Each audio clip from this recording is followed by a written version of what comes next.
So let's assume for a second that we planned to have a child and that we had been able to save up a little bit of money before that happened. And let's say, for instance, let's say we thought to start a college fund. Okay. And let's assume that we're able to take like a fair amount into that college fund. Let's say $3,000. All right. And first year of college, 18. Sorry. And let's pretend for a second that we don't ever want to save anything else. Obviously that would not be true, but let's establish that. Give it 18 years. And let's say we get a pretty good rate, about 7.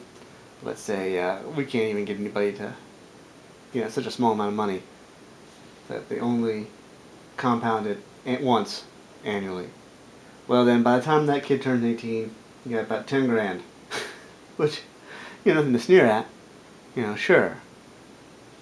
But I want you to think about all the money that you're going to give, that $296,000 over the life of the child. And I want you to think about what is that meant to accomplish. It's like that, a little bit like that pyramid.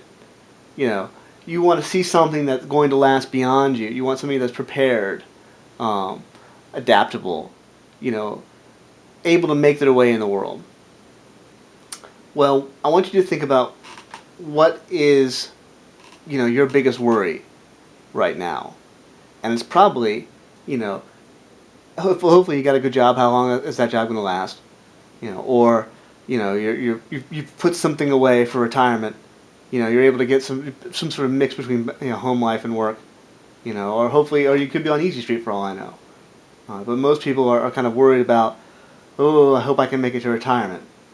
Well, let's take these same assumptions that we see here, and instead of saying 18 years to grow, we said 70 years to grow. Imagine they don't get to retire till they're 70. What then do the numbers say? Oh, well that seems more. That's a lot more. And if we're able to actually just tweak it by just a little bit, say take it up to $3,500, we're talking about a 401k.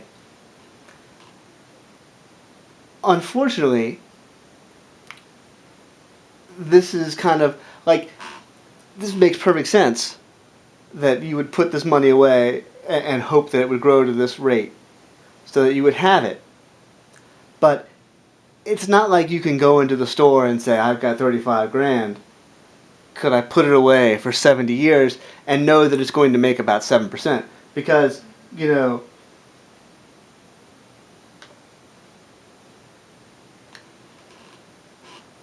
but it's not like you can just walk in and say, I want to put this $3,500 away into something that's going to make around 7% and pay out in 70 years. You could maybe split it up into 30-year treasuries. But someone would still have to handle the transfer of the money. And you'd hope to think that you can get something that doesn't compound just once per year. But I think that's going to largely be determined on the amount of money that you get and how much you put together. But unfortunately, if you said what's the going rate of a 30-year U.S. Treasury, you're looking probably about 4.25. And 4.25, 64. It's nothing to sneeze at. Hopefully it keeps up with inflation. Hopefully it's something for you. But if we're able just to tweak a little bit more, think if you're going to ever buy your 16-year-old a car. Let's take that rate back up. Let's say about 6.5. All right. And if you can just find, a way to compound it twice, $50,000 more.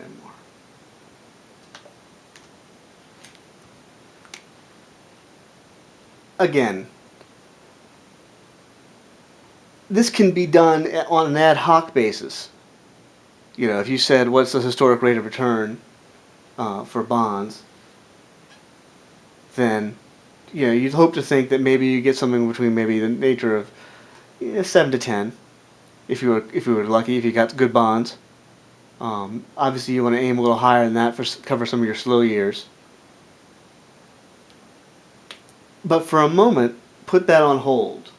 But do think about if you could give your kid the gift of a 401k by taking about a third of what you're going to spend annually and putting it into some sort of investment type as outlined, or an investment with the goal of following this.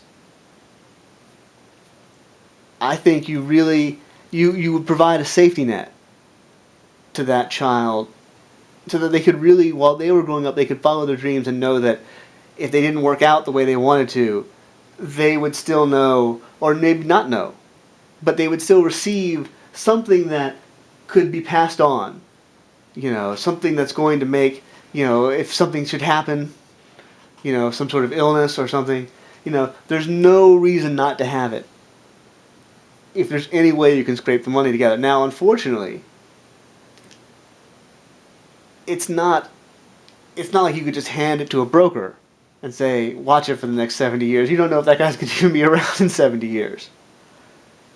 So you need to put this into something. Now, if Bill Gates wanted to do it, if Bill Gates was building his pyramid, or let's say like something he actually is doing, like the vaccinations, eradicating polio, he has a fund or a trust, some sort of entity or a foundation that he puts together, that he puts some money aside, and knowing that it's going to just accumulate the interest just like this, he can probably get something that compounds daily. And eventually it's going to be more than enough money over the time frame that it takes to eradicate polio. And then move on to something else. But let's assume for a moment, and let's go back to that 200-year time frame.